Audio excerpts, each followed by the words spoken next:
বাংলাদেশের এক নতুন আতঙ্ক রাসেলস ভাইপার সাপ। বাংলায় যাকে চন্দ্রবোরা সাপও বলা হয়, যার বিষ যে কোনো মানুষের কাছে ভয়ঙ্কর দুঃস্বপ্ন, যা সত্যি হলে বেঁচে থাকা দায় হয়ে পড়ে।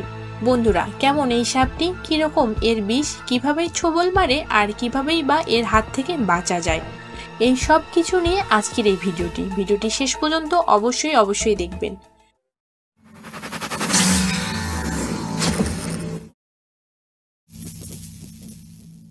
হ্যালো বন্ধুরা, কেমন আছেন আপনারা? আশা করি ভালো আছেন। সাথে আছি আমি সুমিত চ্যাটার্জি, আর আমার সাথে আছে পুলক মুখার্জি। আজকের এই ভিডিওটি বাংলাদেশের নতুন আতঙ্ক রাসেলস ভাইপারকে নিয়ে। রাসেলস ভাইপার এই সাপটি আমাদের এই উপমহাদেশের সবথেকে বিষাক্ত সাপের মধ্যে একটি। এই সাপটি ভারতের নদিয়া জেলা সহ পশ্চিমবঙ্গের বিভিন্ন অংশে, পাকিস্তান, নেপাল, ভুটান, শ্রীলঙ্কা, চীনের দক্ষিণাংশ, তাইওয়ান, থাইল্যান্ড, বার্মা ও ইন্দোনেশিয়া এবং বাংলাদেশেও দেখতে পাওয়া যায়। এর সংখ্যা পূর্বে খুব একটা না থাকলেও এখন খুবই বেড়ে গিয়েছে, যার মাত্র 40 মিলিগ্রাম বিষ একজন পূর্ণবয়স্ক মানুষকে মারার জন্য যথেষ্ট, আর সেটাও অনেক ভয়ঙ্কর নির্মমতার সাথে। আর এর প্রত্যেকটা ছোবলে 260 মিলিগ্রাম পর্যন্ত বিষ ঢেলে দেয় এই সাপটি। এর মারাত্মক হিমোটক্সিন বিষ মানুষের শরীরে গিয়ে শরীরের রক্তকণিকা ভেঙে মাংস পচে অত্যন্ত কষ্টদায়ক মৃত্যু হয়।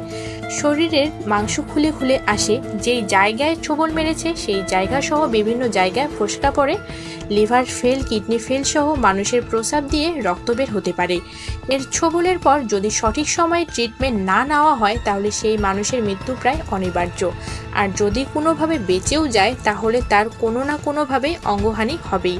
হাত পা যেখানে ছোবল মেরেছে সেই জায়গাটা শরীর থেকে কেটে বাদ দিতে হতে পারে।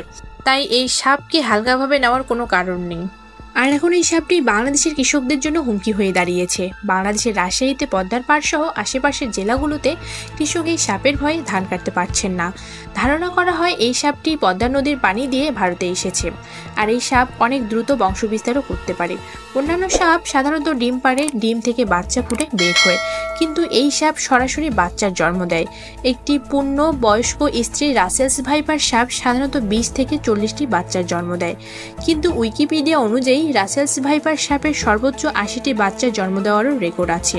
আর সরাসরি বাচ্চা দেওয়ার জন্য এদের বংশবিস্তার খুবই দ্রুত হয়, আর তাই খুবই দ্রুত এই সাপটি বাংলাদেশের সর্বত্র ছড়িয়ে পড়ছে। শোনা যায় বাংলাদেশের কিছু কৃষকও মারা গিয়েছে এই সাপের ছোবলে। এই সাপটির গায়ে চাঁদের মতো ছোপ ছোপ দাগ রয়েছে। এই দাগ দেখে অনেকেই এই সাপটিকে অজগর সাপ ভেবে ভুল করে। অজগর সাপের বিষ নেই, তাই অজগর সাপের বাচ্চা ভেবে অনেকেই এই সাপের সাথে খেলতে যায়, আর সাথে সাথে এই সাপটি ছোবল দিয়ে দেয়। আর খুব দ্রুতই ছোবল দিতে পারে বলে হাত সরানোর সময়টুকু পাওয়া যায় না, আর তখনই এই অঘটনটি ঘটে যায়। তাই ভালোভাবে এই সাপটিকে চিনে রাখা ভালো। এই দেখুন বন্ধুরা, রাসেলস ভাইপার আর অজগর সাপের মধ্যে পার্থক্য। অজগর সাপ অনেকটা লম্বা, মোটা আর মাস্কিউলার হয়, অর্থাৎ দেখেই মাংসপেশি বোঝা যায়, যেখানে রাসেলস ভাইপার অনেকটা থলথলে তুলতুলে দেখতে। তাই এই সাপটিকে চিনতে কখনোই ভুল করবেন না। এখন প্রশ্ন হলো, কৃষকেরা তো ভয়েই তাদের ধান খেতে যেতে পারছেন না, তাহলে কি তারা ধান কাটবে না? এই পরিস্থিতি থেকে বাঁচার কি উপায়? কৃষকদের এই পরিস্থিতি থেকে বাঁচার সব থেকে ভালো উপায় হলো মেশিন দিয়ে ধান কাটা, আর ধান কাটার সময় নিজেদের শরীর যতটা সম্ভব দূরে রাখা। কিন্তু এটি সবার জন্য প্রযোজ্য নয়, কারণ সবার কাছে তো আর মেশিন থাকে না। তাহলে এর উপায় হলো কৃষকদের গামবুট কিনে নেওয়া। নিজেদের সুরক্ষার জন্য কৃষকদের অবশ্যই গামবুট পায়ে ব্যবহার করতে হবে, আর হাতের জন্য সেফটি গ্লোভস ব্যবহার করতে হবে, যেন সাপ কামড় দিলেও সেটি গামবুট আর সেফটি গ্লোভসের উপর দিয়েই যায়। স্ক্রিনে দারাজ থেকে কেনা যাবে এমন কিছু গামবুট আর সেফটি গ্লোভস দামসহ দেখানো হলো।